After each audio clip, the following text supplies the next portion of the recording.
Hello and welcome back to the Oncology Brothers podcast. I'm Rahul Gosain here with my brother and co-host Rohit Gosain. In our ongoing series of treatment algorithms, today we're going to dive into the current treatment landscape of melanoma. From workup including scans to the importance of NGS testing to neoadjuvant treatment options for resectable disease, and then on to sequencing or available options in metastatic settings. We have a lot to cover, and for this, we're excited to have Dr. Omid Hamid, a melanoma specialist from Cedars-Sinai.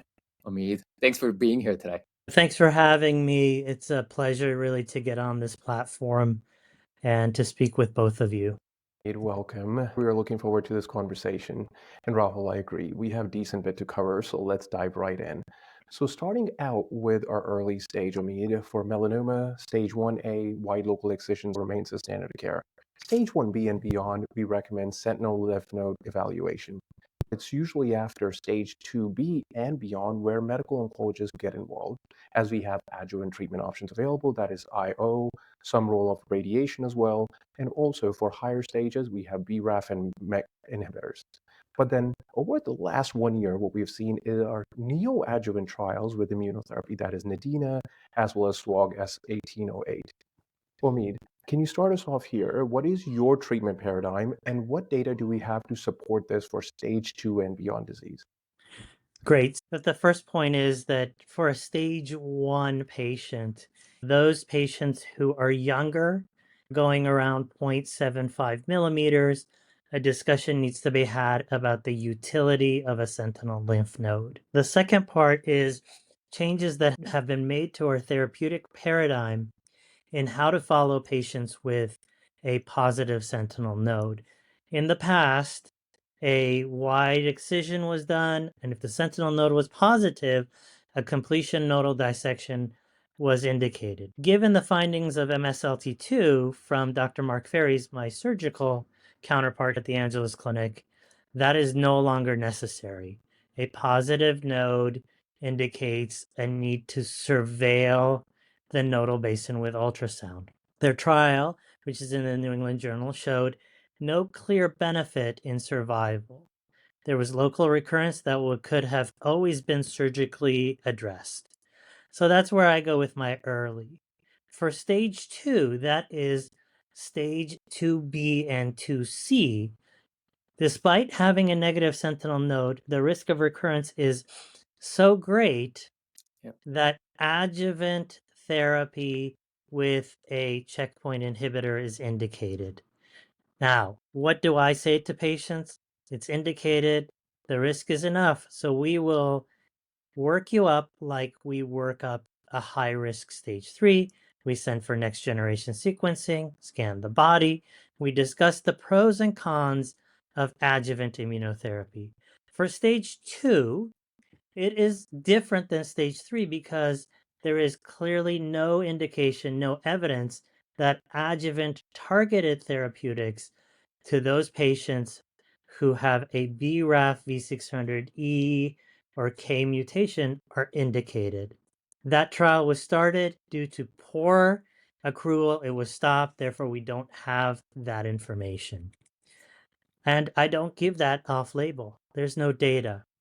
So stage 2, we talk about immunotherapy, 1 year of immunotherapy, whether it's nivolumab or pembrolizumab. We talk about immune-related adverse events for our younger patients. We talk about those adverse events that are not reversible, whether it's diabetes, the myocarditis risks, the myositis risks, and of course, the adrenal insufficiency that can happen. That's very important when we talk about this with our younger, more active people, because adrenal insufficiency then says this is a person that needs to have any infection, any surgery, any type of high stress environment needs to supplement more or may not have that push to go. This was a talk I had with a young patient of mine who was an active basketball player in college. For the females, the differences that would lead to issues with fertility. Those patients are surveilled like a high-risk stage 3 with imaging every 3 months for the first 2 years. then every 6 months for the next 3 years to make 5, and then every year for 10 with 6-month interval exams. But what else would we talk about? There is some utility now that we're seeing with circulating tumor DNA. And my favorite comes from Melanoma Institute of Australia. Before surgery, if you can, you check ctDNA. If it's positive, then post-surgically, you check again. If it's gone to negative, a better outcome than if it's gone to if it remains positive. That's how I take care of stage 2. Obviously, we don't just check a BRAF V600 and a PDL1. A PDL1 is not that helpful. Tumor mutational burden, not that helpful. What I found is a comprehensive next generation sequencing because melanomas harbor other mutations, NRAS mutations in 20%. There are ROS mutations, ALK mutations, EGFR, HER2, things like that. Also, my adjuvant discussions are visits that happen in at least halves, which means the first visit we talk, we educate, we discuss risk, 5-year, 10-year, recurrence, what a life looks like, and then I give them information to read about adjuvant therapy and our targets. They go away and they have at least a week to digest that information and come back and have a discussion. There's a wonderful editorial written by Lynn Schuchter in the New England Journal of Medicine once the Jeff Weber adjuvant PD-1 versus anti-CTLA-4 trial, as it was Checkmate 238, and Georgina Long's adjuvant dabrafenib and trametinib trial were presented, and that gives a very straightforward discussion about adjuvant therapy. There's a lot going on here, but a few things to reiterate. That patient-shared decision, patient-informed decision is very critical. Omid, you brought up the side effects for us to keep in mind with that benefit that we're trying to buy. You also touched on ctDNA. Are you today doing that for all your patients? Unfortunately, the majority of patients that come to me have come after they've had their surgical procedure. But yes, I look to do that to begin. It's a risk analysis. And why is that important? Well, show me an adjuvant trial that has shown an overall survival advantage, and I will tell you that you're wrong. All of these trials, Jason Luke's 716, Georgina Long's 76K with stage 2, did not show survival advantage, have not shown that yet, have not matured to show that. What about the stage 3/4? They have not shown that. They're not there. They're not available. What about the one that was going to answer it? Keynote 54, Lex Egermont's, high risk stage 3B and above, including 4, at the time of no evidence of disease, randomized to starting or waiting until recurrence. That hasn't shown an overall survival advantage yet. It may, but we don't know. If I tell you I believe in it, I do for other reasons, but the reason that I have evidence in hand for survival advantage is not there. Omid, you touched on this. The recurrence rate here is high, particularly for that stage 2C. That looks even higher than stage 3A. So we have to keep that in mind. Okay, moving right along, for stage 3, the treatment landscape has started to shift with the neoadjuvant advances. Rohit brought up NADINA trial, the SWOG trial. Today, what does that treatment paradigm look for you? And what about the adjuvant BRAF and MEK inhibitors? Right. So my stage 3 treatment paradigm happens like this. If they show up with disease in place, right, you see nodal disease on exam, or they come in and you image because of high risk and they have disease to follow. Those are patients where we have a discussion about neoadjuvant versus adjuvant. And there are 2 regimens that are approved at this time. They have not gone head to head. They have not gone to FDA. But as a community, we ascribe benefit to them because there has been relapse-free survival in a randomized fashion compared to adjuvant therapy. There are off-label neoadjuvant options to downstage, but at the current time, the strongest evidence comes from immunotherapeutic, whether it's Sapna Patel's New England Journal of Medicine article with SWOG 1801 single agent pembrolizumab, 3 doses, take to surgery, finish the year, versus NADINA from Christian Blanc, also in the New England Journal, a plenary at ASCO, flip dose ipilimumab, nivolumab, and then bringing the surgery in and making a dynamic decision on therapy. Both of these trials have shown that if you get a pathologic complete response, you have about a 98% chance of nothing coming back. NADINA showed the greatest evidence of that, a 60% complete response rate in those patients who were treated. Now, where's the rub? What am I hiding? The hiding is the toxicity that comes from a dual checkpoint inhibitor combination. So it might not be for everyone. What am I hiding? The idea that we still don't know what that means in relation to long-term survival. But clearly, it's beginning a discussion for us about where to go forward. Mark Ferries, along with Alexander Vanakoy, who's at Melanoma Institute of Australia, have put together MSLT3, which will be a SWOG study coming forward. If you get a great response, you can biopsy the index node.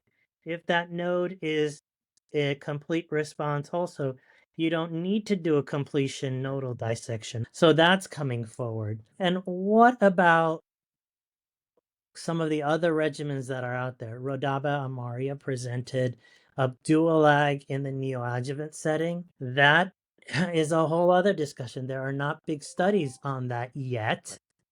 So we have that left to consider. What about BRAF targeted agents? We belong to a group, the International Neoadjuvant Melanoma Working Group, that has looked at this data and was published in JCAHO, I believe, by Alex Menzies from Melanoma Institute of Australia, that the long-term benefits in relapse-free survival seem to be better with immunotherapy. So long discussion to have. And the next steps are really looking at those people who get a path CR. Can we just stop? Okay, let's look and see if we can stop. Why? Less risk, less morbidity from travel and being in my office and sitting in the chair, less cost. And those are major things to consider here. We're not done with stage 3. Adjuvant, if you're doing adjuvant, it is only single agent. Adjuvant, if you're doing adjuvant, it is never LAG-3 PD-1, never Opdualag. Why? That trial was done. Adjuvant, stage 3, stage 4, no difference, trial stopped. Can't do that. So what's the decision to make? BRAF versus PD-1 alone. They look the same, 1 year only. Both show that the relapse-free survival curves diverge and remain divergent. What have we learned so far? Georgina Long presented the data with the adjuvant dabrafenib trametinib, and the patients with V600K really had no difference. There was no statistical difference. So I look at these patients who have BRAF fusions, non-canonical E mutations, and I really don't discuss BRAF with them because we haven't seen it. The V600K patients traditionally have a shorter response to dual targeted agents, and they do better with immunotherapy as a first line. Thanks so much, Omid, for covering the stage 3 space. Let's dive into the metastatic space, where for all comers, we tend to utilize dual checkpoint inhibitor, Nivo-Ipi combination, even in BRAF positive patients, and then utilize BRAF inhibitors in the second line setting. While working with the staging here, do you do MRI brain in all your patients? If there is metastatic disease present, do you rely on a higher dose of ipilimumab? How about the data from DREAM-seq and SECUMBIT for our BRAF patients? How do you decide which one of the BRAF MEK inhibitors to go for? Omid, can you please walk us through your treatment paradigm? In the metastatic setting, the workup should always, in any high risk, include an MRI of the brain, a PET scan, if you're getting it, if you can get it, a CT scan to look at the contrast enhanced abdomen. Sub-centimeter liver lesions, usually not seen on a PET scan. So that's that part of it. It includes next generation sequencing of the tumor.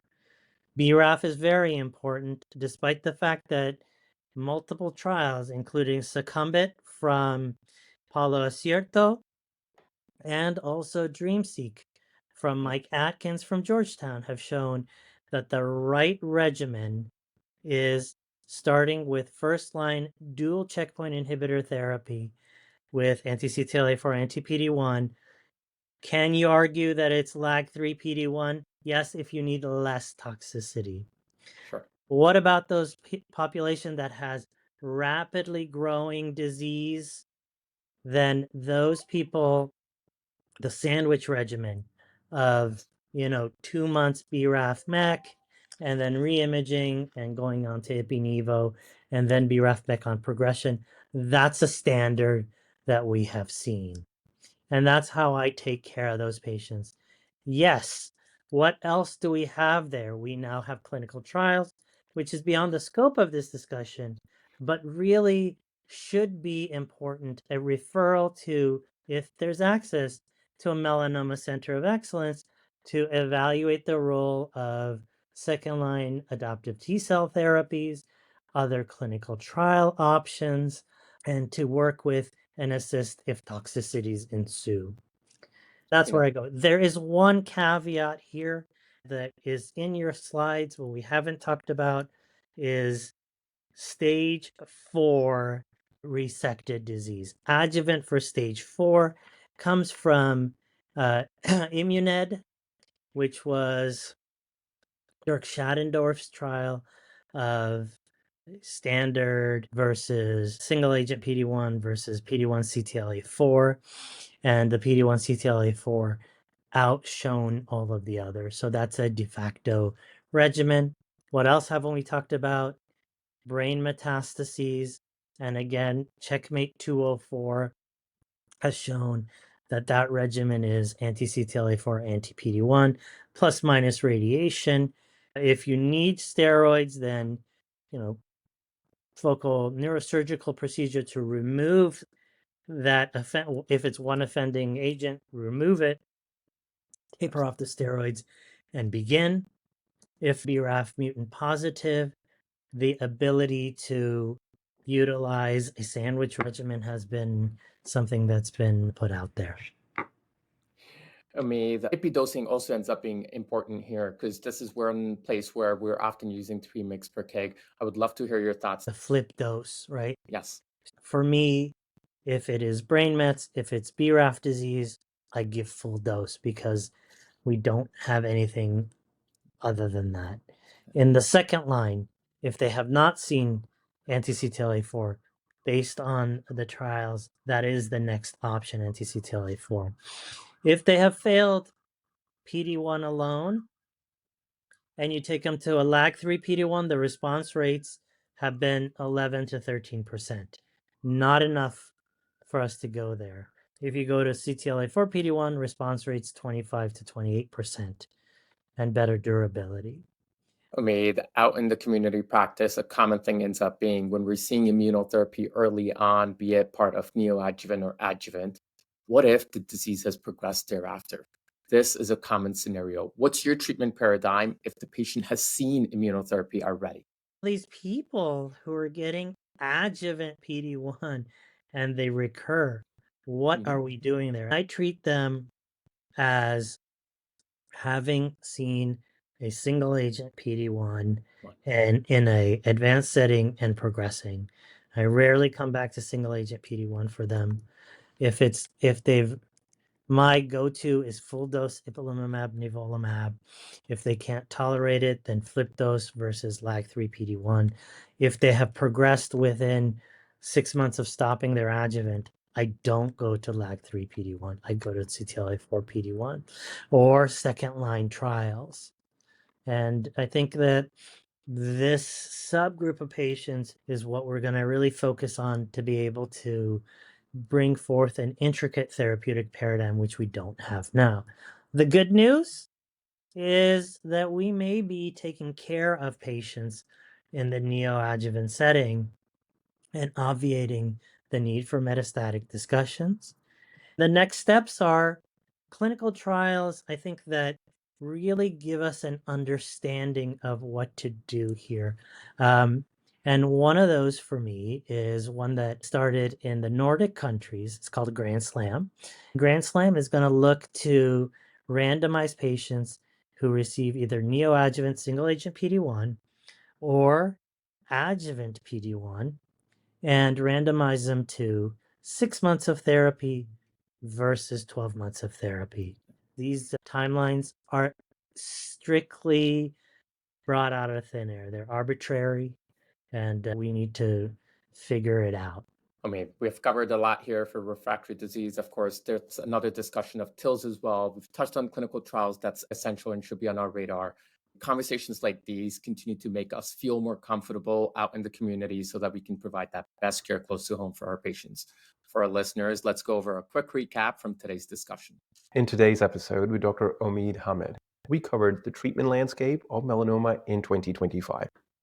For early stages, adjuvant immunotherapy or BRAF MEK inhibitors for high risk remains the standard of care. ctDNA was discussed, and the use at this time mainly is for prognostication purposes only. And Rohit, for resectable stage 3 and stage 4 neoadjuvant immunotherapy based off NADINA trial, which was presented last year at ASCO as a plenary session, is now the standard of care. In metastatic settings, brain MRI as part of staging for all comers is readily being adopted. Then we also touched on our options of dual checkpoint inhibitors and BRAF MEK inhibitors in metastatic space. Thanks for tuning in. Make sure to check out our other episodes on treatment algorithms, new FDA approvals, and conference highlights. We are the Oncology Brothers.